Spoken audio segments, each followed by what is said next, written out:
There is a reason for you to get the Galaxy Z Fold 5, and yes, it is by far the best foldable phone from Samsung. Well, it does look similar to Fold 4, and some people avoid Fold 4 for a reason which is very important. The one who owns Galaxy Z Fold 5 would agree on this. Galaxy Z Fold 5 cover display does a good job with one hand, and I thought about narrow display in the Fold 5. It is here for a reason. You know, for years Samsung is perfecting the foldable design, and they landed on this form factor: narrow cover display and a portrait style inner display. Let me explain. If we get a wider cover display, then what will happen to the inner display? If you're going to get a wider cover display like Pixel Fold, then the inner display on Samsung Foldable will be of the same size as Pixel Fold. If not, then it will be a huge phone when unfolded, and it will mess up with the display aspect ratio. It is important to note that almost all apps works on Fold 5 inner display, but we cannot say the same thing to the Pixel Fold, which means if you're getting a wider cover display, Samsung has to re-optimize all the apps all along.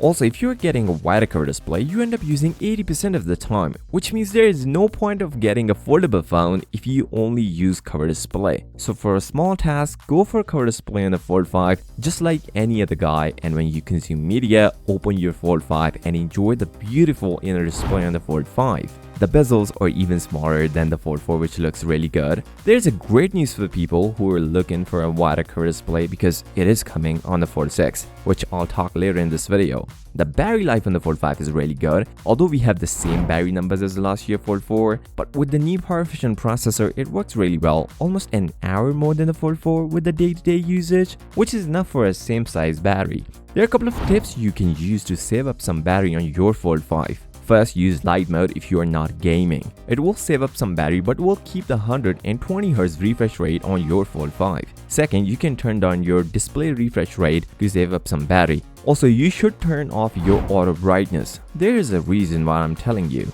Samsung gave us a 1750 nits of peak brightness on the Fold 5, which is equal to Galaxy S23 Ultra. So if you manually change the brightness, it will work best for you. When you hold Fold 5, you can tell the difference. It is lighter than the Fold 4. Just for reference, it will weigh around S23 Ultra with a case, and it is getting closer to the candy bar phone weight. The hinge on the Fold 5 is what makes all the difference. It feels solid and close shut with no gap between the hinge. Still, no dust proofing. We can count on Fold 6 if we need a dust proofing. Still, if you use it properly, it can run for you years down the line with almost 400,000 folds until it completely dies. Although the cameras on the Z Fold 5 and the Z Fold 4 are same, but due to optimization on Z Fold 5, it works better in all levels. And even the under display camera, which comes with 4 megapixel sensor, performs better than the Fold 4. Also, Samsung added a feature of 8K video recording at 30 frames per second. If you don't like narrow cover display of Fold 5, then Fold 6 is coming with the wider cover display, and I've shown the first look of Fold 6, which you should check in this video, and I hope you guys are subscribed. I will see you next time. Till then,